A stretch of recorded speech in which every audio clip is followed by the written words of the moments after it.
So mao to mga ka-tech shop no. Last weekend no. Dito dahil mi og Olanggo kuyo nako akong Miles Ocampo ng buhay ko. Ni-attend mi og lubong ni Manoy Dudi katong papa ni Mami Avi. Kay gilubong ko to siya sa third day. So dito mi og Olanggo ni kuyo ang akong Miles Ocampo. Sakay na mi og fast craft din ni siya mga ka-tech shop. Di din ni siya barge.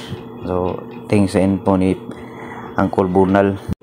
Pertig yung tinawa sa dagat dito sa Olanggo mga ka-tech shop. Nindot kita na ang view. Gisugat mi ni Papaking. Mura sa tour guide ni si Papaking. Naka-timing pod mi kay nakatang mandiay ni sila sa kanang gipamalit nila gikan sa syudad. Naka-timing pod mi nga naa sila. So nasave ang among plate padong dito sa ilang Mami Avi. So nang hits na lang pod mi. So mao na ilang gipamalit dito sa syudad.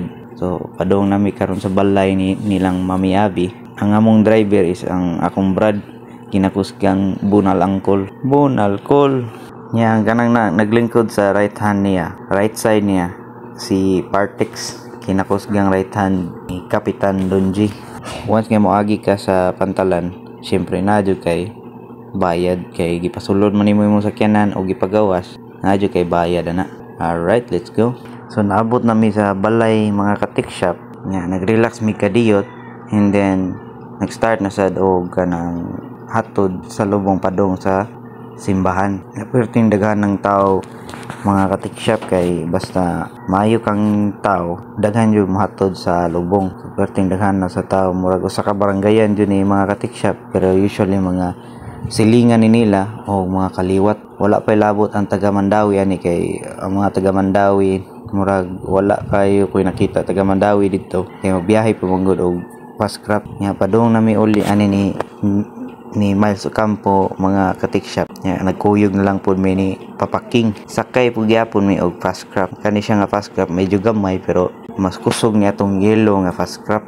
Mga 10 minutes or 13 minutes siguro ang biyahe ani nga fast craft kay sobra kusog mo gyud nga fast craft. Pag-abot nako sa balay, gitrabaho nako ang iPhone nga password lock but wala gini nako ma-fix mga ka-tech shop kay updated man gud ang iyang iOS niya. Ang akong tool nga gigamit mugana ra sa mga 16.5 nga iOS. Nya pagkabuntag mga ka-tech shop namalit mi sudan dito mi sa Ensaga Bridge. Nya nikaon na lang pod mi og taho. Medyo hilab naman sa tiyan so na-request akong bata nga mapalit mi og taho. Palit pod mi tahong para sudano na mo og kaning mga pasayan mga ka-tech shop. Perting lami alabas kay lang baligya.